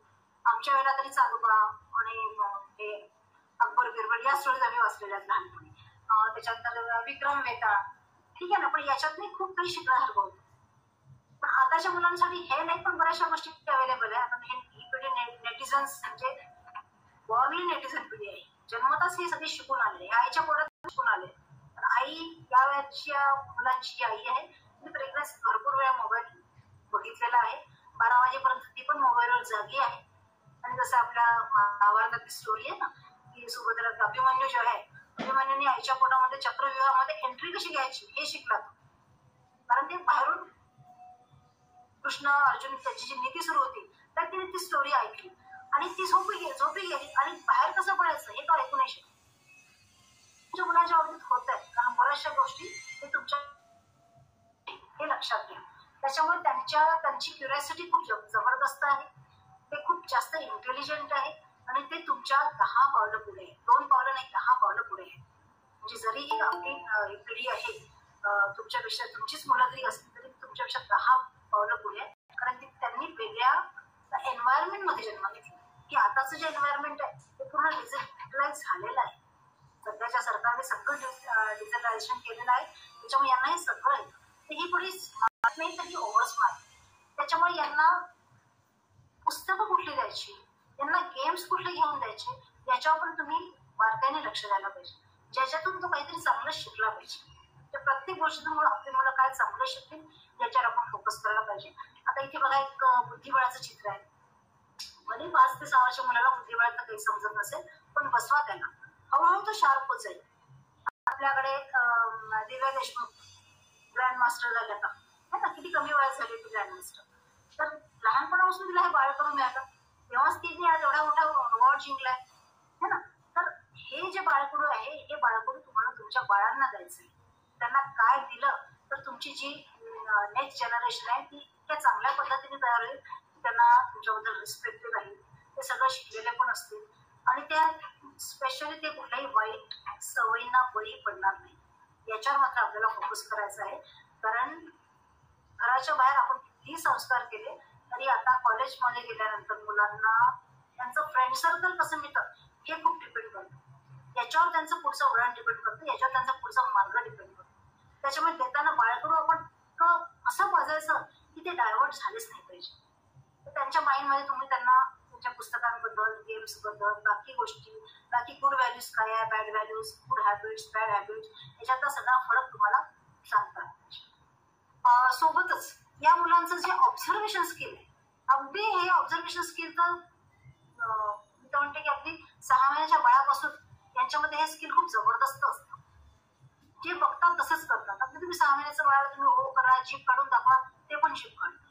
त्याच्यामुळे काय तर बोलतात ते सांगतही नाही पण ऑब्झर्वेशन स्किल यांचं जे निरीक्षण कौशल्य आहे ते जबरदस्त आहे. त्याच्यामुळे तुम्ही ते डेव्हलप करा. Develop their observation and learning skill. What they see and hear they feel the same emotions. जे ते काय बघतात आहे आणि ते काय फील करतात आहे याच्यावर तुमचा फोकस असू द्या. त्याच्यामुळे त्यांना दाखवताना अशाची दाखवायच्या ज्याच्यातून ते काहीतरी चांगलं शिकतात आहे. कारण त्यांचं ऑब्झर्वेशन स्किल खूप जबरदस्त असतं या पिढीचं स्पेशल.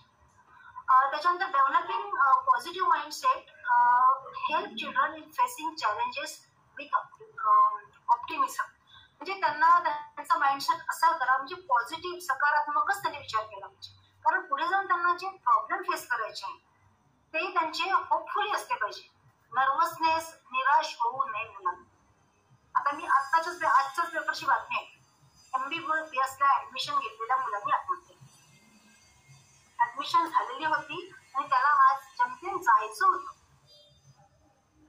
आणि सकाळी आईने रूम उघडलं तर त्यांनी सांगितलं की मला बिझनेस करायचा होता, मला MBBSला जायचं नव्हतं, मला MBBS मध्ये 5 वर्ष वाया घालवायचे नव्हते आणि MBBSला फक्त 5 नाही चांगले 7-7, 8-8 वर्ष जातात. मग त्यांना ते फ्रेंडशिप वगैरे काय काय सगळं देऊन त्यांचे 8 वर्ष झाले. परत इन्कम किती मिळेल त्याची काही गॅरंटी नसते. तर त्याच्यामुळे त्यांचा जो माइंडसेट आहे तो असा डेव्हलप करा की त्यांना जे चॅलेंजेस किंवा जे प्रॉब्लेम्स येणार नाही ते त्यांना होपफुली अगदी फेस करता आले पाहिजे. असं खचून नाही जाता आलं पाहिजे.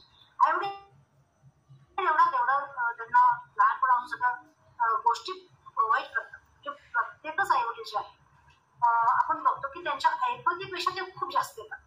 प्रत्येक आईवडील अगदी रिक्षावाला जरी असेल तर त्याच्या मुलाला चांगल्यात चांगलं खाणं देणं, चांगल्या एखाद्या हॉटेलमध्ये जेवायला नेणं हे तो त्याच्या ऐपतीच्या बाहेर जाऊन करतो. आणि शिकलेले पॅरेंट्स तर करतातच करतात. मग अशा वेळेला एवढं सगळं करून मुलांचा माइंडसेट असा काय होतं की पुढे जाऊन त्याला नर्वसनेस यावा, तो निराश व्हावा, त्यांनी आत्महत्या करावी किंवा तो वेगळ्या लाईनला जावा. पण ड्रग्स आहे, दारू आहे, सिगरेट आहे, याच्या व्यतिरिक्त आता बाकीच्या गोष्टी आहेत. या गोष्टीमध्ये आपला मुलगा अडकू नये, कारण ही पिढी आपण आत्ताच्या मुलांना संस्कार करत नाही, आपण आपली एक युवा पिढी घडवतोय.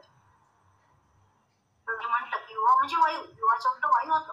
या वायूला तुम्ही कसं कुठल्या दिशेने त्याला वळवता त्याप्रमाणे तो वळेल, नाही तर तो तुफानी वादळ घेऊन पण येऊ शकतो. पुढच्या पिढीसाठी आपल्याला आजचा आपला जो कार्यक्रम आहे आता आपण त्यांच्यावर संस्कार करतोय, तर त्यांच्या आयुष्यात येणारे चॅलेंजेस त्यांनी कसे फेस करावे याबद्दल देखील आपल्याला सांगायचं. त्यानंतर focus on your unique strength and encourage to improve in areas they may struggle. त्यांना आयुष्यात जो काही पुढे जाऊन स्ट्रगल येणार आहे, जो काही संघर्ष करावा लागणार आहे, त्याच्यासाठी पण त्यांना आपल्याला त्यांची ताकद, त्यांच्या स्ट्रेंथ काय आहे, त्यांच्यामधल्या चांगल्या गोष्टी काय आहे, याच्यावर पॅरेंट्सला फोकस करायचा आहे. तुमच्या मुलांच्या to identify your children's strength and weaknesses also. म्हणजे त्यांच्या स्ट्रेंथ तर तुम्हाला ओळखायचंच आहे, पण त्यांच्या विकनेस पॉईंट काय आहे ते सुद्धा तुम्हाला ओळखायचं, की आपला मुलगा काय करू शकतो आणि काय करू शकत नाही. हे देखील आपल्याला 6 ते 12 वर्षापर्यंतच्या मुलाचं कळू शकतं की हा काय नाही करू शकत आणि हा काय करू शकतो. त्याच्यामुळे पुढे जाऊन याला कुठले प्रॉब्लेम येऊ शकतील, त्याने ते फेस कसे करावे यासाठी त्यांचा माइंडसेट तुम्हाला करायचं आहे आणि त्यांना एनकरेज करायचं आहे आणि तुम्हाला त्यांच्या चांगल्या हॅबिट्स जे आहेत ते इम्प्रूव्ह करायचे, जेणेकरून त्याला कुठलेही प्रॉब्लेम्स हे यायलाच नको. कम्युनिकेशन स्किल जे आहे लहानपणापासूनच त्यांचं आपल्याला वाढवायचं आहे. छोट्याशा गोष्टी घरात आपण वेगळ्या पद्धतीने बोलतो आपल्या आई वडिलांशी, बहीण भावाशी, आपले रोजची लोक असतात. आपल्याला समाजात वावरताना आजूबाजूच्या लोकांशी बोलताना कसं बोलायचंय, आपल्याला कसा रिस्पेक्ट द्यायचा आहे, नम्रपणे कसं बोलायचं, encourage children to speak politely. Specially आम्हाला आमच्या लहानपणी मोठ्याने बोलायचं नाही हा एक मंत्र लहानपासून देतो. खूप मोठ्याने बोलायचं नाही, मोठ्यांशी तर नाहीच नाही, पण घरातही मोठ्याने खूप बोलायचं नाही. तर हा नम्रपणा आम्हाला तेव्हा शिकवला जात होता, तुम्हाला पण शिकवायचा. तर यासाठी आता तर ते कॉन्व्हेंट एज्युकेटेड मुलं राहणार आहे, त्याच्यामुळे छोटे छोटे मॅजिक वर्ड यांच्यासाठी please, sorry, thank you, welcome, excuse me अशा वर्डद्वारे तुम्हाला या 3 वर्षाच्या मुलांचं कम्युनिकेशन स्किल वाढवायचं आहे. पुढे जाऊन ते मोठे होतील तसं तसे याच्यामध्ये अजून तुम्हाला भर पडेल. त्याच्या व्यतिरिक्त तुम्हाला त्यांच्या बाकीच्या सवयी पण हे करायचे, काय म्हणतात त्याला, डेव्हलप करायचे आपल्याला. यासोबत आपल्याला त्यांना शिकवायचं आहे ते म्हणजे टाइम मॅनेजमेंट अँड डिसिप्लिन, म्हणजे वेळेचं नियोजन आणि शिस्त. तर ही शिस्त आपण आतापर्यंत आपण ज्या विषयावर मी बोलली त्याच्यातूनच तुम्हाला त्यांची ती शिस्त जी आहे तुम्हाला लावता येईल. त्यासाठी जे जसं आपण AI बद्दल बोललो, AI चे पॉझिटिव्ह परिणाम जे आहे तुम्ही त्यांना शिक्षण चांगल्या गोष्टीकडे वळवा, त्यांना चांगले व्हिडिओ बघायला लावा, त्यानंतर ते काही शैक्षणिक चांगले गेम शिकतील, कम्युनिकेशन स्किल चांगले शिकतील, याच्यावर फोकस करा. तर त्या AI चे काही निगेटिव्ह पॉईंट्स पण आहेत. जसं आता नुकताच एक ट्रेंड होता बघा लेडीजसाठी, स्पेशली लेडीजसाठी साड्या. म्हणजे तुम्ही कुठलाही फोटो टाका त्यांची ती लाल काळी साडी येणार, एक गजरा येणार, एक फूल येणार. तर AI तुमची व्हिडिओ तुमच्या कुठल्याही विदाऊट म्हणजे परमिशन तुमचा तो डाटा देता, एक फोटो देता आणि लगेच तुमचं एक सुंदर रूप AI तुम्हाला पाठवतो. हे काही फारसं पॉझिटिव्ह नाहीये, कारण तुम्ही जसं आता जे AI तुम्हाला तुम्ही न घातलेली साडी घालतो आहे, तर ते AI तुमचं काय नाही करू शकतो, तुमच्या फोटोचा दुसरा वाईट वापर काय नाही करू शकतो. फॉरेनमध्ये खूप बेकार म्हणजे पॉर्न फिल्म वगैरे खूप चालतात. तर त्याच्यामुळे या व्हिडिओचे चेहरे सुद्धा ते त्यासाठी वापरू शकतात. तर AI चे खूप सारे तोटे आहे, स्पेशली लहान मुलांसाठी. ते ऍडिक्ट होतात या AI मुळे किंवा या गुगलमुळे किंवा युट्यूबमुळे, ते ऍडिक्ट होतात. तर त्यांचं हे ऍडिक्शन कमी झालं पाहिजे. त्याच्यासाठी आपल्याला त्यांचा जो मोबाईल टाइम आहे तो तुम्हाला ठरवायचा, किती वेळ मोबाईल बघायचा आणि तो कधी बघायचा आणि कोणासमोर बघायचा हे देखील. म्हणजे घरात कोणी मोठा आहे, आजी आजोबा आई वडील यांच्यासमोरच तुम्ही त्यांना मोबाईल बघू द्या, म्हणजे तुमचा वॉच राहील की तुमची मुलं काय बघतात. AI चांगलं शिकवतच आहे, पण या वाईट गोष्टी पण खूप शिकवत आहे. त्याच्यामुळे त्यांचं ऍडिक्शन वाढत आहे, त्यांची झोप नीट होत नाहीये, त्यांचं बाहेर खेळण्याचं जे आधी वेळ होता ते बाहेर खेळायला गेल्यामुळे जो माइंड फ्रेश त्यांना मिळतो, जो फिजिकल एक एक्सरसाइज होत त्यांची ती होत नाही. मुलं घरी बसून दिवसभर मोबाईलच्या समोर असतात आहे, त्याच्या अभ्यासावर त्यांचा परिणाम होतो. शाळेमध्ये शिकवलं जातं त्याकडे लक्ष नसतं, घरी आल्यानंतर तेही विसरून जातात. तर या सगळ्या वाईट परिणाम यायचे किंवा मोबाईलचे, युट्यूबचे होतात. तर हे वाईट परिणाम मुलांवर आहे, त्याच्याकडे पण तुम्हाला काय करायचं आहे, लक्ष द्यायचं आहे. या वाईट परिणामामुळे दुसरा एक त्यांच्यासोबत जो इश्यू होत आहे, मेजर इश्यू, तो म्हणजे मेंटल इश्यू. त्या मुलांना स्ट्रेस लगेच येते. मध्ये तो कुठला तरी पबजी वगैरे गेम होता, जे मी तर बघितलाच नाही, फक्त नावच ऐकलं होतं. त्याच्यामध्ये कितीतरी मुलं, कोणी आत्महत्या कोणी केली, कोणी पागल झाले, काहींना न्यूरोलॉजिस्ट कडे न्यावं लागलं आईवडिलांना, की ते ऍडिक्ट होऊन गेलेले. तर ही वेळ आपल्यावर येऊ नये, हा देखील आपल्या या पॅरेंट्सला विचार करायचा आहे जास्तीत जास्त. आणि ते त्याच्यावर काय शेअर करतात, म्हणजे मोबाईल हे करताना एकदा मुलांना कळलं टेक्निक, जसं म्हटलं की पिढी फार स्मार्ट आहे, एकदा त्यांनी एखादी प्रोसिजर बघितली की त्यांच्या लक्षात राहते आणि त्याच्यामध्ये काहीही शेअर करू शकतात. ते जर आईवडिलांचा मोबाईल बघत असेल आणि आईवडिलांच्या मोबाईल मध्ये AI वगैरे बघत असेल आणि जर त्यांनी तुमची कुठलीही माहिती, कुठलेही फोटो, तुमची बर्थ डेट म्हणा किंवा काही चुकून जरी शेअर केलं तरी त्याचा पण खूप मोठा वाईट परिणाम आपल्या फॅमिलीवर होऊ शकतो, मुलांवर होऊ शकतो. तर AIचे फायदे काय आहेत आणि तोटे काय आहेत हे मुलांना समजून सांगणं आवश्यक आहे. ते समजत नाही म्हणून त्याच्यावर आपल्याला वॉच करणं, म्हणजे पॅरेंट्सला वॉच करणं अत्यंत आवश्यक आहे. बरेचदा चुकीचे कंटेंट्स, हार्मफुल कंटेंट्स येतात, त्याच्यावरून तुम्हाला वॉच करणं आवश्यक आहे. ठीक आहे. त्याच्यानंतर आपल्याला त्यांना टाइम मॅनेजमेंट शिकवायचं आहे. ते कसं शिकवायचं, तर following fix routine for daily chores like eating, sleep and play. त्यांच्या या वेळा तुम्ही ठरवून द्या, म्हणजे त्यांचं रुटीन काय असायला पाहिजे. 5 वर्ष मुलाला स्वतः काय करायचं कळत नाहीच, हे पॅरेंट्सच ठरवायचं. त्यांनी काय करायचं, त्यांनी किती वाजता उठायचं, त्यांनी काय खायचं, त्याच्या जेवणाच्या सवयी, त्याच्या जेवणाच्या वेळा आपण त्याच्या ठरवू शकतो. मुलांना अगदी त्याच वेळेत जेवायला द्या. त्यांच्या अभ्यासाच्या वेळा, त्यांच्या झोपण्याच्या वेळा, त्यांच्या खेळण्याच्या वेळा, त्यांचा टीव्ही बघण्याची वेळ. इव्हन घरात जर मोठी माणसं असेल आधीपासून जर ठरवलं तर मुलांना सवय लागते. या सिरियल आपल्याला बघायच्या नाहीये, आपल्याला काय बघायचं आहे आणि आपल्याला किती वाजता बघायचं. तुम्ही जर त्यांना शाळेत आल्यानंतर समजा दुपारी येत असेल, थोडंसं जेवत असतील, थोडंसं झोपत असतील, परत ते 3-4 वाजता उठत असतील, तुम्ही ती वेळ त्यांना द्या फ्रेश होण्यासाठी. 3 ते 4 मोबाईल बघ किंवा टीव्ही बघ, पण आईवडिलांसमोर काळजी देण्यासमोर त्यांचा हा वेळ ठरवून देणं. त्याच्यानंतर create do list and finish take as per the list. त्याच्यानंतर टू डू लिस्ट, त्यांची टू डू लिस्ट म्हणजे त्यांनी दिवसभरात काय करायचं आहे हे देखील त्यांना ठरवून द्या. सकाळपासून तर संध्याकाळपर्यंत त्यांचं रुटीन काय असायला पाहिजे, त्यात त्यांचं जे टास्क आहेत, म्हणजे समजा शाळेचं होमवर्क आहे तर त्याच्यावर त्यांनी टिक केलंच पाहिजे. एक चार्ट करा आणि त्यांना सांगा आजचं होमवर्क झालंय का, हो आजचं होमवर्क झालं. आई वडील जॉब करणार असेल तर त्यांना होमवर्क आल्यानंतर त्यांनी असं वर्क फिनिश केलं की नाही. त्याच्या व्यतिरिक्त त्यांनी त्याचे शूज, म्हणजे बाकीच्या गोष्टी सगळ्या जागा ठेवल्या की नाही, त्यांनी त्याचा टाइम टेबल भरला की नाही, त्यांनी बाकीच्या गोष्टी काढून ठेवल्या की नाही. हे त्याचे छोटे छोटे टास्क जे ते मुलं करू शकतात असेच टास्क त्यांना द्यायचे, म्हणजे छोटे छोटे टास्क. त्याच्यानंतर punctuality tracks to improve time management. आपल्याला त्यांना जर वेळेचं नियोजन शिकवायचं आहे, वेळेचं व्यवस्थापन शिकवायचं आहे, तर आपल्याला त्यांना वेळ पाळणं पण शिकवावं लागेल, पंक्च्युअलिटी शिकवावी लागेल. टाइम मॅनेजमेंट आपण तेव्हा शिकवू शकू जेव्हा आपण त्यांना तुम्ही वेळ कसा काढता आहे किंवा तुम्ही वेळेचं नियोजन कसं करता आणि वेळ पाळता कशी आहे. पंक्च्युअलिटी शिकवणे म्हणजे वेळ पाळणं शिकवा, तेव्हाच त्यांचा वेळेचं व्यवस्थापन कसं करायचं हे स्किल डेव्हलप होईल, हे स्किल इम्प्रूव्ह होईल. याच्यासाठी त्यांना वेळ पाळणं शिकवा. ठीक आहे ना. आणि यासाठी आपल्याला पण काही गोष्टी पॅरेंट्सला कराव्या लागतात, बऱ्याचशा गोष्टी ज्या आपण करू शकतो. आपल्याला स्वतःला ऑफिसमध्ये रोज 7 वाजता यायचं आहे, बाहेर जाणाऱ्यांना वेळ होऊ शकतो. ही पण गोष्टच्या माइंडसेट मध्ये टाकायची की मी बाहेर जाते, 7 वाजता ती येऊ शकते पण मी 7लाच येईल असं नाही. अशा काही गोष्टी आपल्याला मॅनेजमेंटसाठी.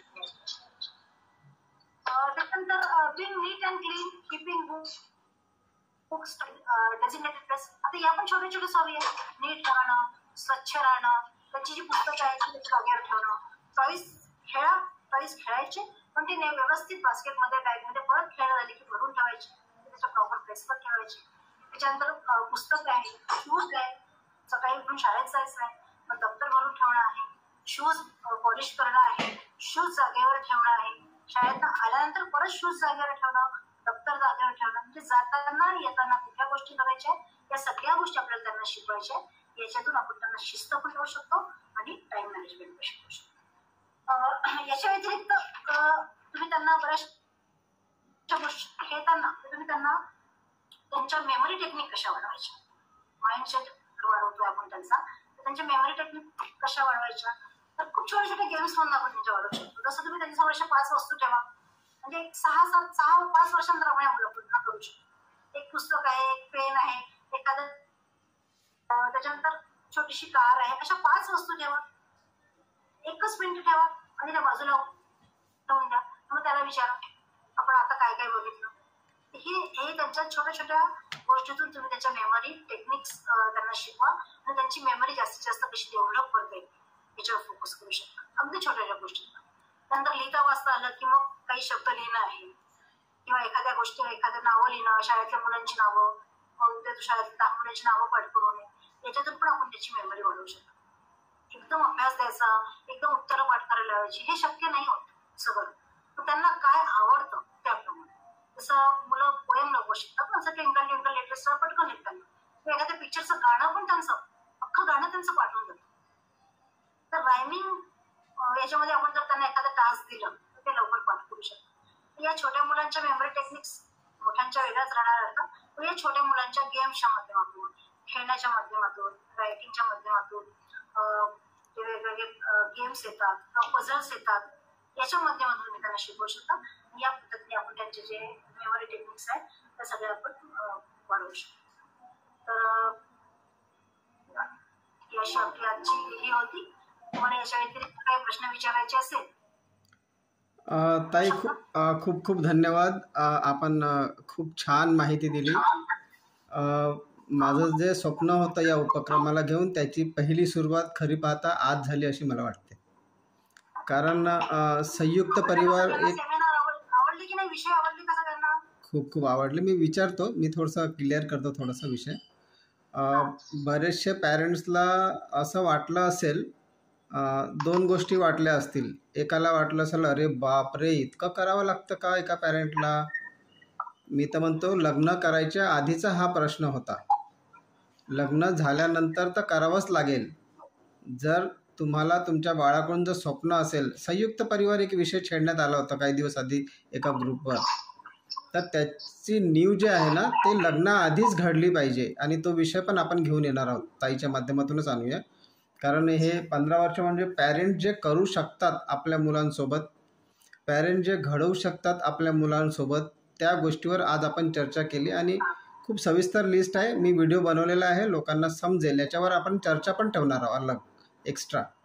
फक्त मी लक्ष हे केंद्रित करण्याचा प्रयत्न करतो आहे की जीवन इतकं सहज नाही आहे. बरेचसे लोक फक्त जगत आहेत, लाईफ बनवत नाही आहे. अत्यंत जागरूक करण्याची आवश्यकता आहे. कारण आता ह्या मुलांसमोर इतकं अवेलेबल आहे व्हिडिओच्या माध्यमातून की ते त्याच्यावर जास्त विश्वास ठेवतात आणि पॅरेंट्स ऐकत नाही. आणि या मुलांचे जे पॅरेंट्स आहेत, मॅक्झिमम पॅरेंट्स हे जॉब करणारे आहेत. बरोबर. त्यामुळे हे एवढा वेळ पण देऊ शकत नाही. बरोबर. आणि न्यूक्लिअर फॅमिली आहे. नाही, मला असं म्हणायचं आहे की अडचणी तर आहेतच ना, पण लग्न करण्याआधी या अडचणी विचार करायला पाहिजे. कारण एका बाळाच्या आयुष्यासोबत खेळ नको व्हायला. बरेचशा पॅरेंट्सला असंही वाटलं असेल की हे तर सर्व करतोच आम्ही, परंतु मला असं म्हणायचं आहे की योजनाबद्ध पद्धतीनं नाही होत. म्हणण्याचं तात्पर्य असं आहे की बाळाकडून शिस्त पाळून घ्यायची, आपण शिस्त पाळायची नाही. बाळाला नियम सांगायचे, आपण नियम पाळायचे नाही. अशा पण गोष्टी आपण घरी घडतं. बाळाला सांगायचं की तू बाबा सर्वांचा मानसन्मान कर, आणि आपणच मानसन्मान न करताना त्याला दिसायचं. तर असे अनेक गोष्टी आपल्याकडून चुका होतात, है ना, आमच्याकडूनही झाल्यात. कारण हा शिक्षणाचा भाग शाळेत शिकवला जात नाही. बरोबर. हां. आणि या ज्ञानाला आपण व्यवस्थित स्टेप बाय स्टेप आणखी घेणार आहोत. लोकांची नीड असली पाहिजे.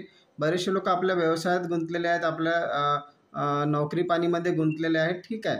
पण तुमचा बाळ जर तुमच्या हातून चालला गेला, एकदा जर त्याचं वय 10 क्रॉस झाला, नंतर तुम्ही त्याला संस्कार देऊ शकणार नाही. तर हा एक गंभीर विषय आहे. आणि हा विषय जर आपण व्यवस्थित हाताळला तर सर्वांचे बाळ चांगलेच करतील. 95% मुलं बनतात. हां ते. तर मला असं म्हणायचं आहे की अनेक लोकांचे काही प्रश्न असतील तर त्यांनी एक एक करून प्रश्न विचारावा. हां छान. आणि हां नाही काही हरकत नाही. आणि याच्यावरही नाही का ताई, काउन्सिलिंगसाठी पण आपण एखादा दिवस घेऊया की ज्या पॅरेंट्सला काउन्सिलिंगची गरज आहे. कारण सर्व मुलांचा स्वभाव अलग अलग असतो, घरचं वातावरण अलग अलग असते, सर्वांची शिस्त वेगळी वेगळी असते, त्या पद्धतीनं लोक हँडल करतात नाही का. तरी मी लोकांना वेळ देतो आहे की कोणाला काही प्रश्न विचारायचा असेल तर प्लीज विचारू शकता आणि थोडक्यात विचारा प्लीज.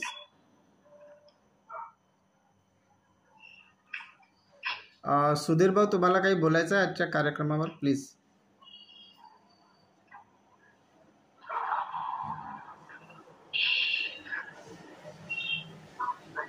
खूप छान झाली, छान एक प्रोफेशनल प्रेझेंटेशन होतं, जे की सर्वांना कळणं फार आवश्यकही आहे. अशा गोष्टींची उजळणी नेहमी होत राहणं हे पण आवश्यक आहे. परंतु आणखी एक लक्षात आली की सर्व आपण इथं जे काही आहोत हे सर्व अडल्ट, म्हणजे एखादा 50-40-50च्या वरचेच लोक दिसतात आपल्या लिसनिंग मध्ये. शक्यतो ह्या सर्व विषय प्रत्येक फॅमिलीने ऐकण्याजोगं आहे. बरोबर. ज्यांची मुलं लहान आहे त्यांनी ऐकणं आवश्यक होतं. जे 45 आपण जे काही चर्चा करतो ना, बहुतेक 50च्या वरचे किंवा वरचे लोक असं दिसतंय मला, त्यांना आपण कसं इन्व्हॉल्व्ह करू हे महत्वाचं आहे. पण प्रेझेंटेशन खूप छान होतं ते. आणखी काही बारीक सारीक गोष्टी, कसं कोणत्याही गोष्टी म्हणजे सर्वांनाच लागू होईल असं नाही आहे. आता तुम्ही सांगितलं 100% सर्वच पॅरेंटला ते 100% लागू असं नाही राहत, पण त्यातल्या काही गोष्टी त्यांना कळतात किंवा नाही असं पण आपण केलं तर बरं झालं, असा अँगलनी त्याचा उपयोग होऊ शकतो. आणि तेच मला वाटते अभिप्रेत आहे. प्रेझेंटेशन फार चांगलं होतं. आणखी काही ही शृंखला समोर राहील तेव्हा आणखी बऱ्याचशा गोष्टी करता येईल. हो भाऊ, कारण कसं आहे की हा विषय इतका छोटा नाही, खूप मोठा आहे व्यक्तिमत्व विकास. आणि आम्ही आज पहिला सेशन होता म्हणून ताईंनी पूर्ण सविस्तर मांडलं. तरी पण आपल्याला बरंच काही करायचं आहे याच्यामध्ये. तेजस्वीने काही विचारायचं आहे बेटा? तेजू, हॅलो तेजू, तुम्हाला काही विचारायचं आहे? चला तर हो ताई, नाही महत्त्वाचं कसं खूप काही बोलायचं आहे, वेळ बघून आपण करतोय, रेकॉर्डिंग पण चालू आहे की लोकांना हा विषय भेटेलच नाही का. महत्त्वाचं कसं आहे की बऱ्याचशा लोकांना अडचणी येत आहे पालकत्व निभवताना, त्यांना बरेचशा बारीक बारीक. तर काउन्सिलिंगचं पण आपण एक सत्र चालवूया, पहिले चर्चासत्र करू डायरेक्ट है ना, आणि त्यांना काही नोट्स वगैरे. एक सजेशन होतं. हां बोला ना. आपण एक युथ सेमिनार घेऊया, युथ सेमिनार. हा बरोबर, त्याच्यामध्ये सिनियर लोकांनी बोलायचं. हो त्यांची मतं ऐकायची, करावं लागेल. हो हो. आणि आपल्याला नाही आता या 25च्या वयाचे, हां, आणि यानंतर समोर आपल्याला हे पण आपल्याला समोर हे पण काळजी घ्यावी लागेल की सत्र थोडक्यात गेलं पाहिजे, लोकांना बोलायचा चान्स भेटला पाहिजे आणि शब्दाचा अनर्थ नको व्हायला. जो विषय आहे त्या विषयाला समोर घेऊन जायचा, हे सर्वांनीच मॅच्युरिटीने थोडंसं समोर घ्यावं लागेल. बरंचसं असते माझ्या मनामध्ये, बरंच काही आहे. आता जेव्हा एवढं करतो आहे ना, तर त्या गोष्टी करूच आहे आपण. मला वाटतं की प्रश्न कोणाचा असेल तर प्लीज विचारा कोणी. हॅलो, कोणाचा काही प्रश्न आहे का? हां ताई, समापन करायच्या आधी तुम्हाला काही सांगायचं असेल तर सांगून द्या ना वनिता ताई. नाही ना, चला ठीक आहे ना. तर आपण कार्यक्रम इथे संपवूया, परमिशन आहे सर्वांची? ठीक आहे ना. ओके, सर्व आले, धन्यवाद. याला आणखी प्रचार करा. या आजचा जो कार्यक्रम आहे याच्याबद्दल आपल्या फॅमिलीमध्ये, आपल्या समाजामध्ये चर्चा करा. आपण याला आणखी सविस्तर छोटे छोटे उपक्रम घेऊया की अर्धा तासात संपेल. छोटे छोटे पॉईंट्स घेऊ, पण याला व्यवस्थित मांडू. म्हणजे लहान मुलांचं तर झालं, पण 15 वर्षावरील 21 वर्ष मुलांपर्यंत काय घडते, मुलींसाठी स्पेशली व्यक्तिमत्व विकासाचा विषय अलग असणार. लग्नाआधी, आता मी विषय सांगतो आहे, आवश्यकता वाटत आहे म्हणून, की लग्नाआधी त्यांना त्या गोष्टीची तयारी काय करायची आहे, काय तयारी असते, रोडमॅप काय असतो लग्नाआधीचा मुलं आणि मुलींसाठी, हा सुद्धा एक व्यक्तिमत्वाचा विकासाचा एक भाग आहे. आणि त्यानंतर आरोग्यावरही आपण एक व्यक्तिमत्व विकासाचं घेणार आहोत की आरोग्य कसं आपण चांगलं ठेवायचं. आज प्रशांत भाऊने पण सांगितलं, तो आरोग्याचा विषय होता. की फक्त स्वच्छताच नाही तर संपूर्ण आरोग्य कसं टिकवायचं हा पण एक व्यक्तिमत्व विकासाचा विषय. असे अनेक तर त्याला एक रोडमॅप मिळाला पाहिजे आपल्या या उपक्रमाच्या माध्यमातून. तसं स्टेप बाय स्टेप आपण रचूया आणि आपण सर्वांचा सहयोग अशाच पद्धतीने मिळत राहील आणि समाजापर्यंत अनेक या गोष्टी पोहोचत राहतील असे सदिच्छा घेऊन मी आजचा कार्यक्रम संपवतो. खूप खूप धन्यवाद. खूप खूप आभार. Good night.